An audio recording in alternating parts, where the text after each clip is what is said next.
All right, Signet Classic, Section 2. It was the middle of the morning, and Winston had left his cubicle to go to the lavatory.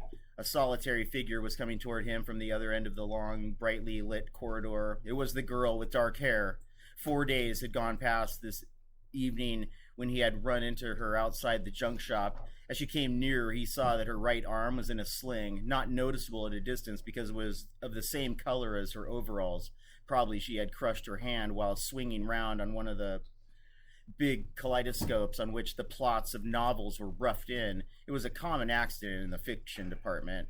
They were perhaps 4 meters apart when the girl stumbled and fell almost flat on her face. A sharp cry of pain was wrung out of her. She must have fallen right on the injured arm. Winston stopped short. The girl had risen to her knees. Her face had turned a milky yellow color against which her mouth stood out redder than ever. Her eyes were fixed on his with an appealing expression that looked more like fear than pain.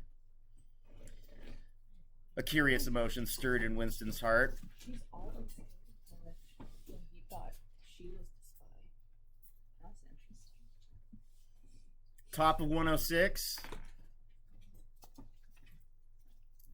In front of him was an enemy who was trying to kill him. In front of him also was a human creature in pain and perhaps with a broken bone. Already he had instinctively started forward to help her. In the moment when he had seen her fall on the bandaged arm, it had been as though he felt the pain in his own body. "You're hurt," he said. "It's nothing. My arm. It'll be all right in a second." She spoke as though her heart were fluttering. She had certainly turned very pale. "You haven't broken anything." "No, I'm all right. It hurt for a moment, that's all." She held out her free hand to him, and he helped her up. She had regained some of her color and appeared very much better. "It's nothing," she repeated shortly. "I only gave my wrist a bit of a bang. Thanks, comrade." And with that, she walked on in the direction in which she had been going, as briskly as though it had really been nothing. The whole incident could not have taken as much as half a minute. Not to let one's feelings appear in one's face was a habit that had acquired the status of an instinct, and in any case, they had been standing straight in front of a telescreen when the thing happened. Nevertheless, it had been very difficult not to betray a momentary surprise, for in the 2 or 3 seconds while he was helping her up, the girl had slipped something into his hand. There was no question that she had done it intentionally. It was something small and flat. As he passed through the lavatory door, he transferred it to his pocket and felt it with the tips of his fingers. It was a scrap of paper, folded into a square. Highlighting. Now we have a scrap of paper. A note, potentially, being passed from one to another. That, if that's not a symbol, I don't know what is. While he stood at the urinal, he managed, with a little more fingering, to get it unfolded. Obviously, there must be a message of some kind written on it, for in a moment he was tempted to take it into one of the water closets and read it at once. But that would be shocking folly, as he well knew. There was no place where he could be more certain that the telescreens were watched continuously. Okay, so in the bathroom, you're certain to be watched in the bathroom. He went back to his cubicle and sat down, threw the fragment of paper casually among the other papers on his desk, put on his spectacles, and hitched the speak-right toward him. 5 minutes, he told himself. 5 minutes at the very least. His heart bumped in his chest with frightening loudness. Fortunately, the piece of paper he was engaged on was mere routine, the rectification of a long list of figures not needing close attention. Whatever was written on the paper, it must have some kind of political meaning. So far as he could see, there were 2 possibilities. One, the highlighting, much the more likely, was that the girl was an agent of the thought police, just as he had feared. He did not know why the thought police should choose to deliver their message in such a fashion, but perhaps they had their reasons. The thing that was written on the paper might be a threat, a summons, an order to commit suicide, a trap of some description. But there was another, wilder possibility that kept raising its head, though he tried vainly to suppress it. This was that the message did not come from the thought police at all, but from some kind of underground organization. So, page 107. If you were on an errand, Zachary, what are you doing? Alex? You're really engaged, like you're like talking to the screen almost. You're numbing yourself. I'm listening and doing it, but it kind of helps if I'm doing something with my hands and like actually listen. He saw the girl in the hallway go into the bathroom. She fell down in front of him, the girl with the dark hair and the blue overalls, and she passed him a piece of paper. He's now at his desk, wondering about the paper on 107, towards the bottom, but middle bottom. Perhaps the Brotherhood existed after all. Perhaps the girl was part of it. No doubt the idea was absurd, but it had sprung into his mind in the very instant of feeling the scrap of paper in his hand. It was not till a couple minutes later that the other, more probable explanation had occurred to him. And even now, though his intellect told him the message probably meant death, still that was not what he believed. And the unreasonable hope persisted, and his heart banged. And it was difficult that he kept his voice from trembling as he murmured his figures into the speak right. He rolled up the completed bundle of work and slid it into top of 108, the pneumatic tube. 8 minutes had gone by. He readjusted his spectacles on his nose, sighed, and drew the next batch of work toward him with a scrap of paper on top of it. He flattened it out. On it was written in a large, unformed handwriting, "I love you." For several seconds, he was too stunned even to throw the incriminating thing into the memory hole. When he did so, although he knew very well the danger of showing too much interest, he could not resist reading it once again, just to make sure that the words were really there. For the rest of the morning, it was difficult to work. What was even worse than having to focus his mind on a series of niggling jobs was the need to conceal his agitation from the telescreen. He felt as though a fire were burning in his belly. Lunch in the hot, crowded, noise-filled canteen was torment. He had hoped to be alone for a little while during the lunch hour, but as bad luck would have it, the imbecile Parsons flopped down beside him, the tang of his sweat almost defeating the tinny smell of stew, and kept up a stream of talk about the preparations for Hate Week. He was particularly enthusiastic about a papier-mâché model of Big Brother's head, 2 meters wide, which was being made for the occasion by the daughter's troop of spies. The irritating thing was that in the racket of voices, Winston could hardly hear what Parsons was saying and was constantly having to ask for more fatuous remark to be repeated. Just once he caught a glimpse of the girl at a table with 2 other girls at the far end of the room. She appeared not to have seen him, and he did not look in that direction again. God, you can't even go up to the girl and go, "Hey, I got your note. What's up?" That the afternoon was more bearable. Immediately after lunch, there arrived a delicate, difficult piece of work which would take several hours and necessitated putting everything else aside. It consisted in falsifying a series of production reports of 2 years ago in such a way as to cast discredit on a prominent member of the inner party who was now under a cloud. This was the kind of thing that Winston was good at, and for more than 2 hours he succeeded in shutting the girl out of his mind altogether. Then the memory of her face came back, and with it a raging, intolerable desire to be alone. Until he could be alone, it was impossible to think his new development out. Tonight was one of his nights at the community center. He wolfed another tasteless meal in the canteen, hurried off to the center, took part in the solemn foolery of a discussion group, played 2 games of table tennis, swallowed several glasses of gin, and sat for half an hour through a lecture entitled Ingsoc in Relation to Chess.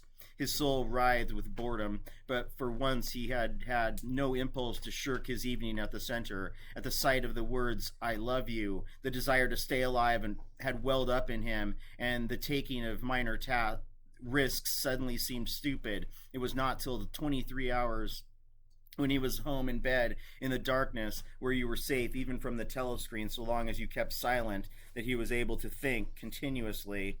It was a physical problem that had to be solved. How to get in touch with this girl and arrange a meeting. He did not consider any longer the possibility that she might be laying some kind of trap for him.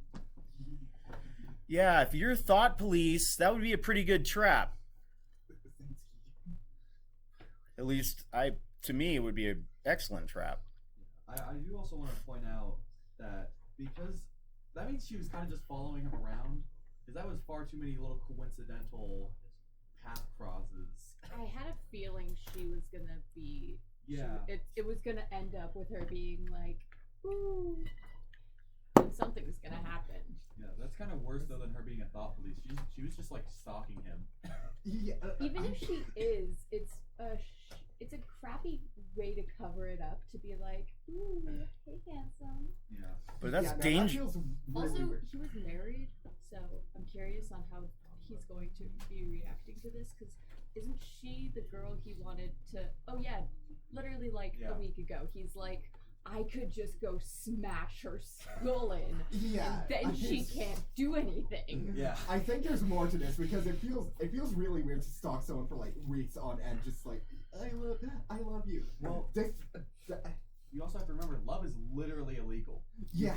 It is quite literally illegal to be with the person you love. You have to be with people Also, you just I But- love you, like damn. Yeah. Yeah, I still like. Talk but- about nonchalant. No. But also, like, this is Low key. This is 1984. Okay, this feels extremely suspicious to me. Yeah. Your text message.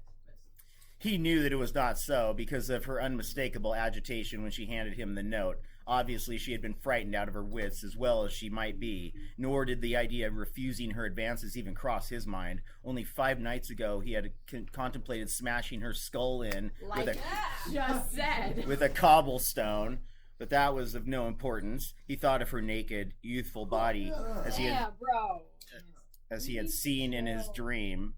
He had imagined her a fool like all the rest of them, her head stuffed with lies and hatred, her belly full of top of 110 ice.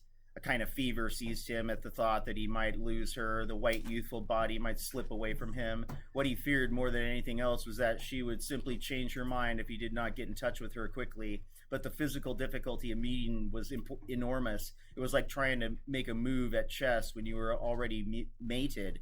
Whichever way you turned, the telescreen faced you. Actually, all the possible ways of communicating with her had occurred to him within 5 minutes of reading the note, but now, with time to think, he went over them one by one as though laying out a row of instruments on a table. Obviously, the kind of encounter that had happened this morning could not be repeated. If she had worked in the records department, it might have been comparatively simple, but he had only a very dim idea whereabouts in the building the fiction department lay, and he had no pretext for going there. If he had known where she lived and at what time she left work, he could have contrived to meet her somewhere on the way home, but to try to follow her home was not safe, because it would mean loitering about outside the ministry, which was bound to be noticed. As for sending a letter through the mail, it was out of the question. By a routine that was not even secret, all letters were opened in transit. Actually, few people ever wrote letters. For the message that it was occasionally necessary to send, there were printed postcards with long lists of phrases, and you struck out the ones that were inapplicable. In any case, he did not know the girl's name, let alone her address. Finally, he decided that the safest place was the canteen. If he could get her at a table by herself, somewhere in the middle of the room, not too near the telescreens, and with a sufficient buzz of conversation all around, if these conditions endured for, say, 30 seconds, it might be possible to exchange a few words. For a week after this, life was like a restless dream. On the next day, top of 111, she did not appear in the canteen until he was leaving it, the whistle having already blown. Presumably, she had been changed onto a later shift. They passed each other without a glance. On the day after that, she was in the canteen at the usual time, but with 3 other girls and immediately under a telescreen. Then for 3 dreadful days, she did not appear at all. His whole mind and body seemed to be afflicted with an unbearable sensitivity, a sort of transparency, which made every movement, every sound, every contact, every word that he had to speak to, or listen to, an agony. Even in his sleep, he could not altogether escape from her image. He did not touch the diary during those days. If there was any relief, it was in his work, in which he could sometimes forget himself for 10 minutes at a stretch. He had absolutely no clue as to what had happened to her. There was no inquiry he could make. She might have been vaporized. She might have committed suicide. She might have been transferred to the other end of Oceania. Worst and likeliest of all, she might simply have changed her mind and decided to avoid him. The next day she reappeared. Her arm was out of the sling and she had a band of sticking plaster around her wrist. The relief of seeing her was so great that he could not resist staring directly at her for several seconds. On the following day, he very nearly succeeded in speaking to her. When he came into the canteen, she was sitting at a table well out of the wall and was quite alone. It was early, and the place was not very full. The queue edged forward till Winston was almost at the counter, then was held up for 2 minutes because someone in front was complaining that he had not received his tablet of saccharin. But the girl was still alone when Winston secured his tray and began to make for her table. He walked casually toward her, his eyes searching for a place at some table beyond her. She was perhaps 3 meters away. Another 2 seconds would do it. Then a voice behind him called, "Smith?" Top of 112. Oh, if this is Parsons. He pretended not to hear. "Smith!" repeated the voice more loudly. It was no use. He turned round. A blonde-headed, silly-faced young man named Wilshire, whom he barely knew, was inviting him with a smile to a vacant place at his table. It was not safe to refuse. After having been recognized, he could not go and sit at a table with an unattended girl. It was too noticeable. He sat down with a friendly smile. The silly blonde face beamed into his. Winston had a hallucination of himself smashing a pickaxe right into the middle of it. The girl's table filled up a few minutes later. Please be marking these things. These are Easter eggs, Easter eggs, Easter eggs. We need some sort of smashing a skull in somebody's dissertation vignettes. But she must have seen him coming toward her, and perhaps she would take the hint. Next day he took care to arrive early. Sure enough, she was at the table in about the same place, and again alone. The person immediately ahead of him in the queue was a small, swiftly moving, beetle-like man with a flat face and a tiny, suspicious eyes. As Winston turned away from the counter with his tray, he saw that the little man was making straight for the girls' table. His hopes sank again. There was a vacant place at a table farther away, but something in the little man's appearance suggested that he would be sufficiently attentive to his own comfort to choose the emptiest table. With ice at his heart, Winston followed. It was no use unless he could get the girl alone. At this moment, there was a tremendous crash. The little man was sprawling on all fours, but his tray had gone flying. 2 streams of soup and coffee were flowing across the floor. He started to his feet with a malignant, angry glance at Winston, whom he evidently suspected of having tripped him up, but it was all right. 5 seconds later, with a thundering heart, Winston was sitting at the girl's table. He did not look at her. He unpacked his tray and promptly, "Please highlight Winston at her table," and promptly began eating. It was all important to speak at once before anyone else came, but now a terrible fear had taken possession of him. A week had gone by since she had first approached. She would have changed her mind. She must have changed her mind. Top of 113. It was impossible that this affair should end successfully. Such things did not happen in real life. He might have flinched altogether from speaking if, at this moment, he had not seen Ampleforth, the hairy-eared poet, wandering limply round the room with a tray, looking for a place to sit down. In his vague way, Ampleforth was attached to Winston, and would certainly sit down at his table if he caught sight of him. There was perhaps a minute in which to act. Both Winston and the girl were eating steadily. The stuff they were eating was a thin stew, actually a soup of haricot beans. In a low murmur, Winston began speaking. Neither of them looked up. Steadily they spooned the watery stuff into their mouths, and between spoonfuls exchanged the few necessary words in low, expressionless voices. "What time do you leave work?" 18:30. "Where can we meet?" "Victory Square near the monument."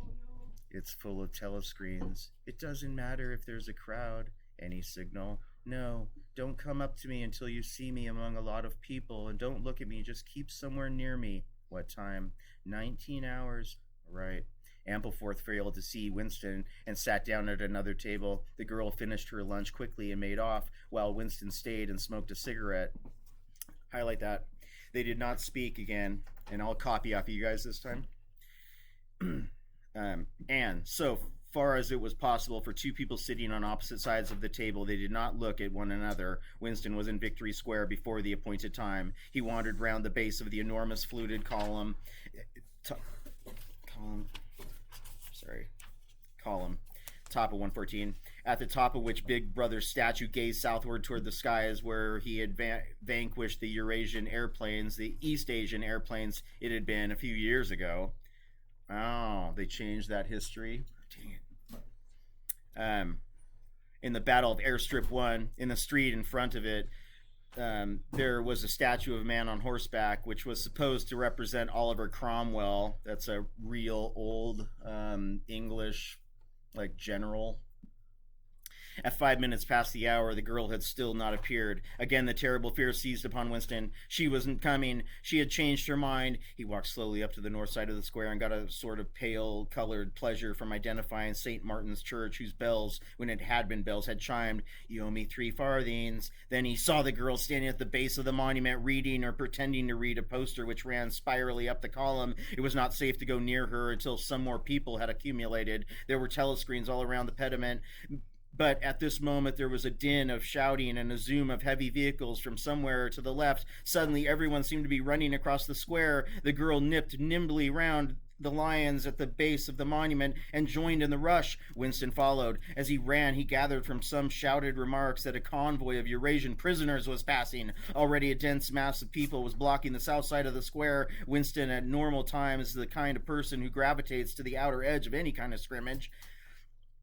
Shoved, butted, squirmed his way forward into the heart of the crowd. Soon he was within arm's length of the girl, but the way was blocked by an enormous prole and an almost equally enormous woman, presumably his wife, who seemed to form an impenetrable wall of flesh. Winston wriggled himself sideways and with a violent lunge managed to drive his shoulder between them. For a moment it felt as though his entrails were being ground to pulp between the two muscular hips. Then he had broken through, sweating a little. He was next to the girl. Top of 115. They were shoulder to shoulder, both staring fixedly in front of them. A long line of trucks with wooden-faced guards armed with submachine guns standing upright in each corner was passing slowly down the street. In the trucks, little yellow men in shabby greenish uniforms were squatting, jammed close together. Their sad Mongolian faces gazed out over the sides of the trucks, utterly incurious. Occasionally, when the truck jolted, there was a clank-clank of metal. All the prisoners were wearing leg irons. Truckload after truckload of the sad faces passed. Winston knew they were there, but he saw them only intermittently. The girl's shoulder and her arm right down to the elbow were pressed against his. Her cheek was almost near enough for him to feel its warmth. She had immediately taken charge of the situation, just as she had done in the canteen. She began speaking in the same expressionless voice as before, with lips barely moving and a mere murmur easily drowned by the din of voices and the rumbling of the trucks. "Can you hear me? Yes. Can you get Sunday afternoon off? Yes. Then listen carefully. You'll have to remember this. Go to Paddington Station." With a sort of military precision that astonished him, she outlined the route that he was to follow. A half-hour railway journey. Turn left outside the station. 2 kilometers along the road. A gate with the top bar missing. A path across a field. A grass-grown lane. A track between bushes. A dead tree with moss on it. It was as though she had a map inside her head. "Can you remember all that?" she murmured finally. "Yes. You turn left, then right, then left again. And the gate's got no top bar." Top 116. "Yes, what time?" "About 15. You may have to wait. I'll get there by another way. Are you sure you remember everything?" "Yes." "Then get away from me as quick as you can." Whoa. Do we have time to finish? I hope. 57. She need not have told him that, but for the moment they could not extricate themselves from the crowd. The trucks were still filing past, the people still insatiably gaping. At the start there had been a few boos and hisses, but it came only from the party members among the crowd and had soon stopped. The prevailing emotion was simply curiosity. Foreigners, whether from Eurasia or from East Asia, were a kind of strange animal. One literally never saw them except in the guise of prisoners, and even as prisoners one never got more than a momentary glimpse of them, nor did one know what became of them. Apart from the few who were hanged as war criminals, the others simply vanished, presumably onto forced labor camps. The round Mongol faces had given way to faces of more European type, dirty, bearded, and exhausted. From over scrubby cheekbones, eyes looked into Winston's sometimes with strange intensity and flashed away again. The convoy was drawing to an end. In the last truck he could see an aged man, his face a mass of grizzled hair, standing upright with wrists crossed in front of him as though he were used to having them bound together. It was almost time for Winston and the girl to part, but at the last moment, while the crowd still hemmed them in, her hand felt for his and gave it a fleeting squeeze. Mark that. It could not have been 10 seconds, and yet seemed a long time that their hands were clasped together. He had time to learn every detail of her hand. He explored the fingers, the shapely nails, and the work-hardened palm with the row of calluses, the smooth flesh under the wrist. Merely from feeling it, he would have known it by sight. In the same instant, it occurred to him that he did not know what color the girl's eyes were. They were probably brown, but people in the dark hair sometimes had blue eyes. To turn his head and look at her would have been inconceivable folly. With hands locked together, invisible among the press of bodies, they stared steadily in front of them, and instead of the eyes of the girl, the eyes of the aged prisoner gazed mournfully at Winston out of the nests of hair.